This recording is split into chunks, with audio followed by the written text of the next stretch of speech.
I'm reaching such a large audience. I didn't know this. Well, I had a feeling, but I didn't know for sure of how much more likely podcast listeners were to convert because they're listening to you.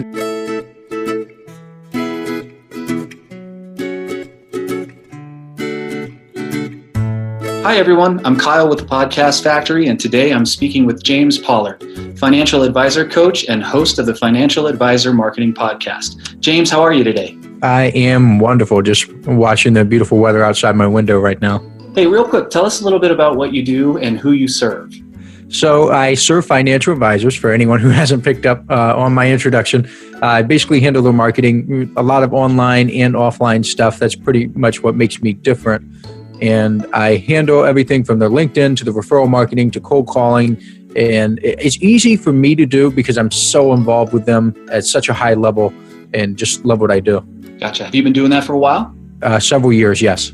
Nice. What made you decide that the time was right to add podcasting to your own marketing strategy? Because my customers, my clients, they wanted to have a podcast. The financial services industry, and actually a lot of service professionals ranging from accountants to lawyers to other consultants like me, they're very into podcasts. They listen to them. They are your podcast market. So when my market came to me and said, hey, I listened to so-and-so's podcast and this person's podcast, why don't you have one? I wanted to create one just to serve that need. Fantastic. And what results have you seen since you started podcasting with the Podcast Factory? Well, it's only been a few weeks, so I've got a lot more downloads than I expected. The marketing strategy seems to be doing very well. The main reason that I wanted the Podcast Factory involved is because I wanted expertise. You know, there are a lot of services out there that let you record your audio and just do the basic stuff, but that's all tangible. There's a certain intangible element that I wanted in the form of expertise. If I had a question such as, you know, hey, what do you recommend I do to target Android users, which is an actual question that I had. I've got the iTunes thing, I've got the Apple thing, but what about Android users? And it's just something I didn't know. So I wanted the expertise, and they definitely have that. Wonderful. And what are your thoughts on the Podcast Factory's Done For You service? Were you surprised and perhaps even delighted? I was delighted. I wouldn't say that I was surprised, and that's actually a good thing. I wouldn't want to be surprised in a negative or positive way, I suppose. You just make it very clear what you do and what to expect, and you honor the expectation. And very rare nowadays, I suppose, but that's what it was. Okay. And what about that service delighted you? The fact that it was so easy and so hands-off. I'm so used to being a control freak and being involved in every process and having my hand in the cookie jar, I guess. But it was very refreshing not to have to be involved or have to double check someone's work or look over their shoulder and make sure everything is just the way I want it. If I say do it this way, they do it. I say, can you change this? They do it. And of course I don't. I'm not nitpicky, but the few times that I have, it's been no problem.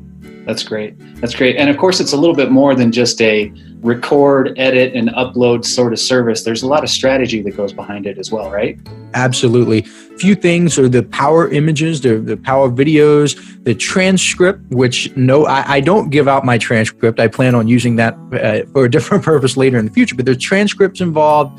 Again, the expertise, if I have a question, it gets answered, and making sure that everything is consistent, the audio quality is consistent, the notes are consistent, the bullet points that are provided, which I use in my emails, by the way. I don't even, as part of the email writing that is done, I don't have to go through the podcast and make bullet points myself. That's already done.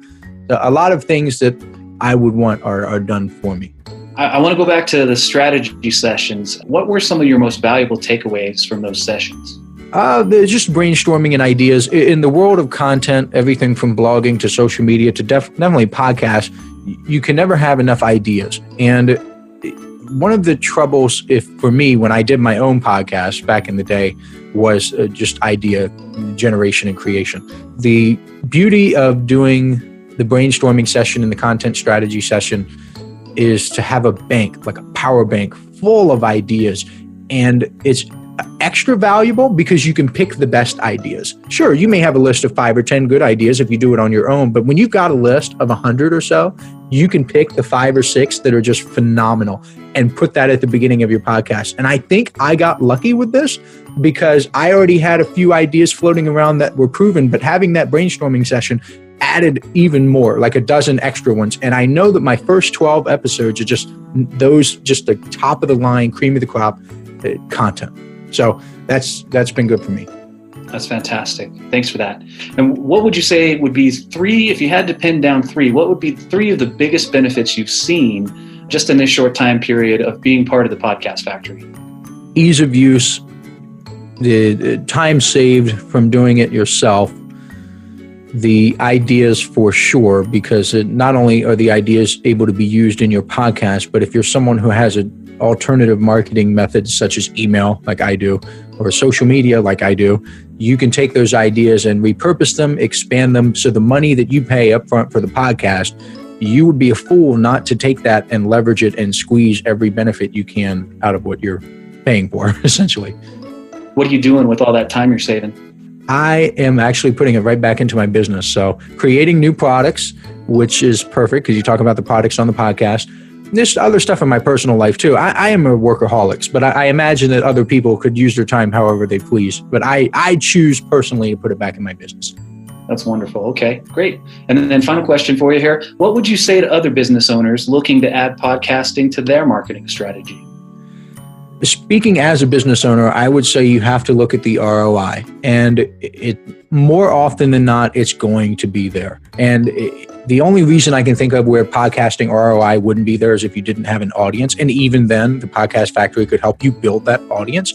So if you have an audience and you have an offer and you have a solid, legitimate business, and I can't imagine anybody getting to the point seriously considering a podcast. If they didn't, then the ROI it's got to be there. And you got to even look at my business. So I sell stuff that is as cheap as $37 or $47 or even $97. But the ROI is still there. And I'm reaching such a large audience.